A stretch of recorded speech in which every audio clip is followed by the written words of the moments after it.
Welcome back to Videos from the Ville. I'm Dr. Charles Greenewalt in the Government Department at Millersville University, and this is Canadian Government and Politics. Today we'd like to have a short discussion on Canadian literature, if you will. Since this is a perspectives class, excuse me, we'd like to talk not only about Canadian music, which we did the last time, but we'd like to talk about Canadian literature as well. Let's take a look at just the major Canadian writers. And of course, this is a exercise in subjectivity, isn't it? There have been many Canadian writers, and to just choose a handful falls heavily on my shoulders. This is what I've come up with.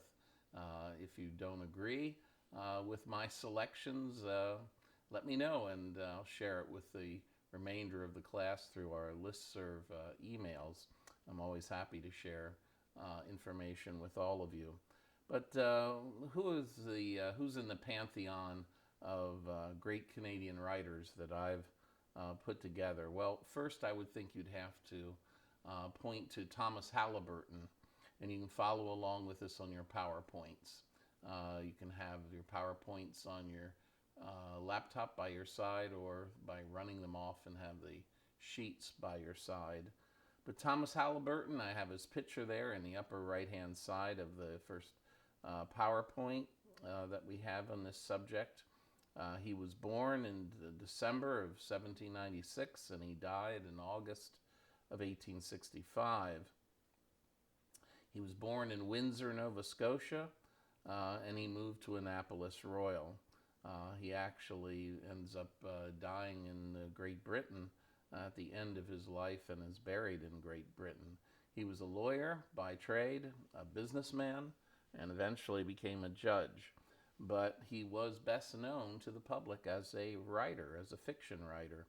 And his best known work was The Clockmaker.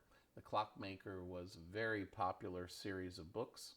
It was popular light reading, and it was published in a serial form in the magazine The Nova Scotian.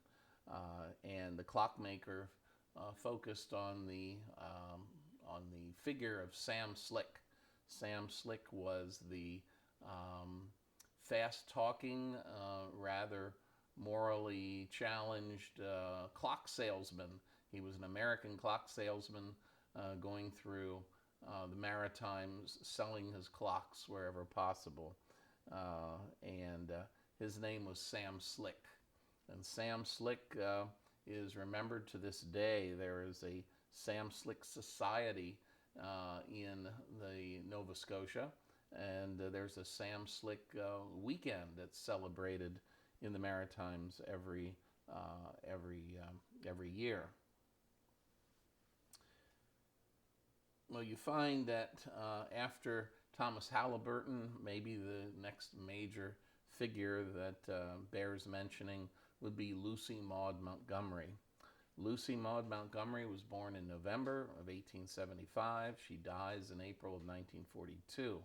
She spends almost her entire life on Prince Edward Island, and of course she's best known for her famous series Anne of Green Gables.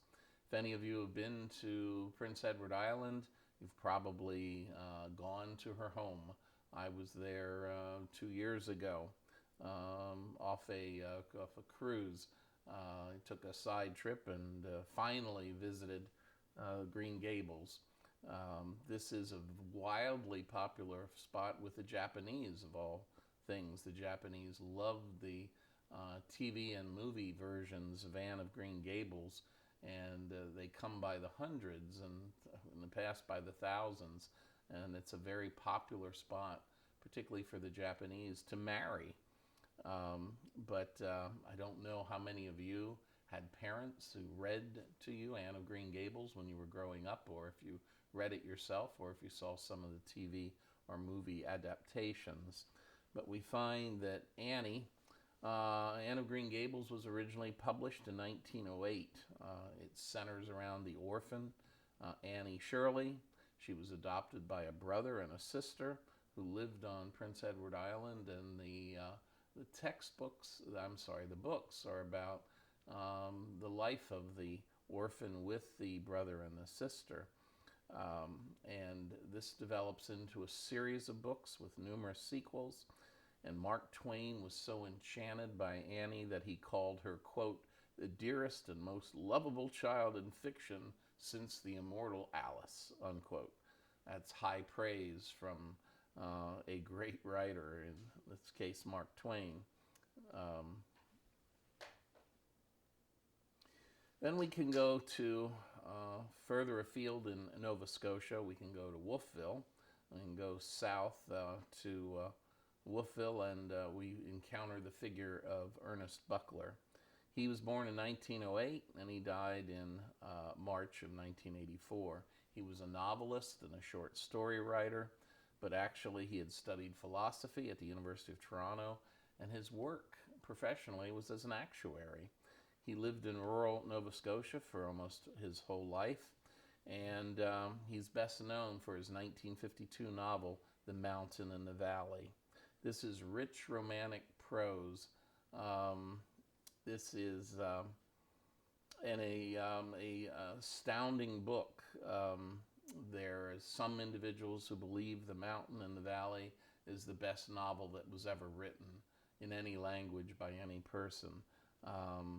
Many find that way too subjective to put forth when you have works such as The Brothers Karamazov.